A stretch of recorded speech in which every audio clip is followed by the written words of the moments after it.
Mabuhay mga kamaharlika! Narito na naman po tayo upang pag-usapan ang tungkol sa barya. Narito po sa harapan natin ang 50 layer large type.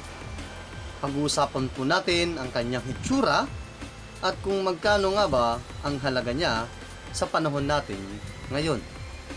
Pero bago ang lahat, kung hindi ka pa nakapag-subscribe, click the like button and subscribe at click mo na rin ang notification bell para ma-update ka sa mga susunod na video na ilalabas ko. Okay, pag-uusapan po natin ngayon ang kanyang features. So meron po tayo dito sa ating harapan 1981 at 1982 na 50 layer large type. Po, kung papansin ninyo, binibigyan natin ng diin yung large type na salita. Kasi, meron din po na ganitong uri na tinatawag nating small type. Mamaya po, no, papag-uusapan po natin yan. So, dito muna tayo sa large type. Ano nga ba ang large type na 50 layer? Country, kung saan po siya galing? Ito po ay galing sa Italia or Italy. Period, Republic, 1946 date. Type, standard circulation coin. Years, 1954 hanggang 1989. Value, 50 layer. Currency, lira, 1861 to 2001. Composition, acno-monetal. Ano nga ba itong acno-monetal na ito? Acmonetal, Italian monetary steel, is a stainless steel alloy consisting mostly of iron with 0.14% carbon, 17.5 to 19% chromium, 0.50% magnesium, 1.15% silicium, 0.03% sulfur, and 0.03% phosphorus by weight. Acnometal was used for the Italian lira coins. Ito po ang ibig sabihin ng acmonetal. Ngayon po, pagpapatuloy na natin. Weight, 6.25 grams. Diameter, 24.8 millimeter.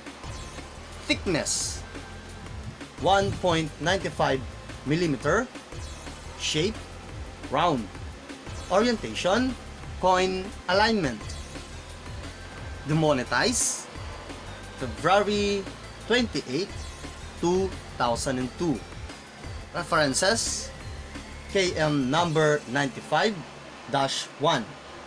Sean number 95. O, kung papansin po natin, ito yung kanyang harapan, no? So, yung merong babae na nakatingin sa kanan. Tapos, yung nakapaikot, no? Republika Italiana. Ang nakalagay sa translation natin is Republic of Italy. Romagnoli Giampaoli Inc. So, engraver, Giuseppe Romagnoli. Designer, Pietro Giampaoli.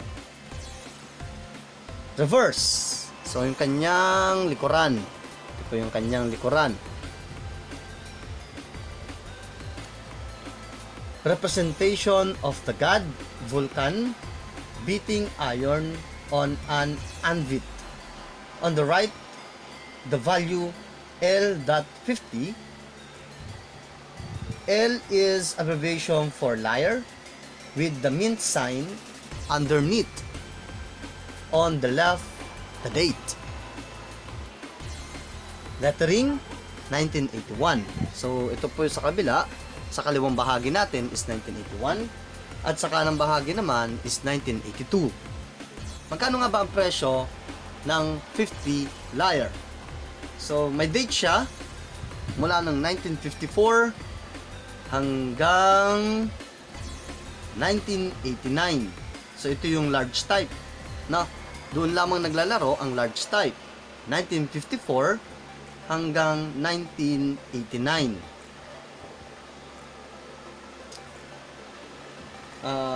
Very fine ng 1954R, yung kanyang mint mark, no? Yung R. Fine 10.50, very fine 53.10, extremely fine 23.34, almost uncirculated 37.93, uncirculated 80.53. Marami siya, no? Maraming presyo rito. So ang gagawin natin, babrowse na lang natin, tapos tignan nyo na lang po yung mga presyo, no?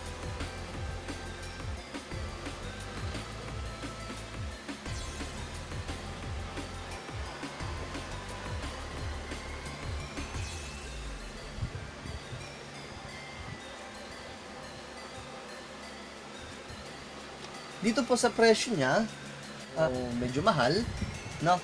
Ito pong 1964R, ang mintage niya is 34,900,000. So, ang pinakamahal ay nasa uncirculated na 987.60 pesos. Pinag-uusapan po natin dito ay Philippine currency, no? So, 987.60 pesos po yung uncirculated. Meron din po ditong 423. Yung po ay 1965R. 25,300,000 yung mintage niya. Uncirculated is 423.68 pesos. So, meron din po dito 794.17. 1967R. 28 million mintage. So, yun po yung kanyang presyo. So, 794.17. So, the rest, nasa 100, 5 pesos, 17, no? So, tingin pa tayo ng mga medyo may kamahalan. 100 pesos. So, yun lamang po, no? Yun lamang po yung may mga kamahalan. 100, 700. Meron pa ba? Yun, may 993. 1958R. 825,000 lang yung mintage niya. No? So, may presyo siya ng, ito, medyo mahal to, no? Fine, 818.13 pesos. Very fine. 876.57 pesos. Extremely fine, 993.45 pesos. 1.9% lang yung kanyang frequency. At rare siya, no? So, mahirap tong hanapin, bibihira lang. Kaya kung mapapansin niyo, medyo may kamahalan, no? 800 to 900. So, yun po yung kanyang presyo. Okay, so ito po ay large type, no? So, meron din po tayong tinatawag na small type. So, ang small type naman, so basahin natin, no, tignan natin yung features ng small type na 50 lyre ng Italy. So, period, Republic, 1946 date, type, standard circulation coin. So, parehas sila ng large type. Years, ito, iba na yung years na to, iba na yung taon.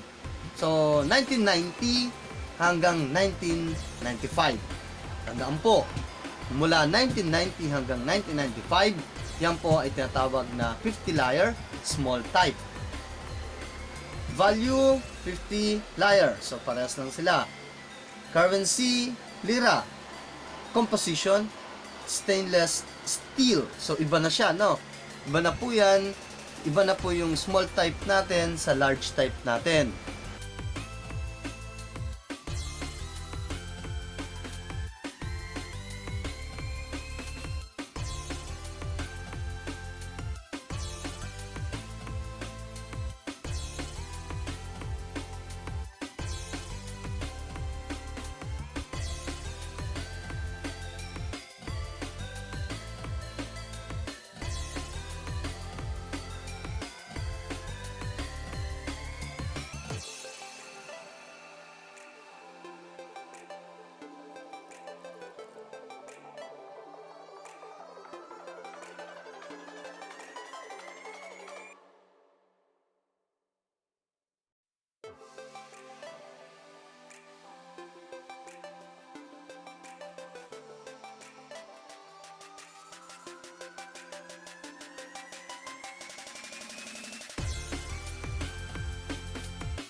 Yun lamang po.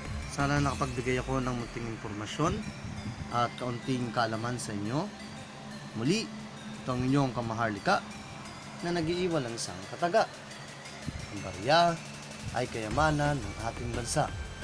Ikaw, kayamanan ka ba niya? Maraming salamat po.